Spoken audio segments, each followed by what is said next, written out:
नमस्कार. अंबिका क्रिएशन्समध्ये स्वागत आहे. तर आज एका मैत्रिणीने मला हे 5 मोरपीस चार्मसाठी वापरण्यासाठी मला ऑर्डर दिलेली. तर वेगवेगळ्या कलरमध्ये हे मोरपीस मी बनवले.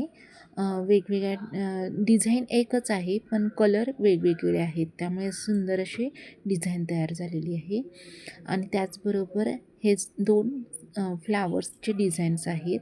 सनफ्लावरचे नेहमीप्रमाणे 2 ऑर्डर आहेत. तर दोन्ही ऑर्डर एकाच मैत्रिणीचे आहेत. त्याचबरोबर असे 3 कलरचे ऑरेंज कलरमध्ये सनफ्लावर देखील त्यांनी मागितलेली आहे. तर अशा आपण तिन्ही सनफ्लावरचे किचन ऑर्डर केलेली. त्याचबरोबर हेअरबँड देखील त्यांनी ऑर्डर केलेला. तर यांच्या बरोबर माझ्यातर्फे गिफ्ट म्हणून मी हेअरबँड हे तयार केलेले आहेत. त्यांना हे गिफ्ट म्हणून देणार आहे. तर ह्यामध्ये 3 हेअरबँड आहेत. तर चला, आजची ऑर्डर आपण कंप्लीट केलेली आहे. ही ठाण्यातलीच ऑर्डर आहे आणि एकाच ठिकाणी जाणार आहे. तर चला, बाय बाय.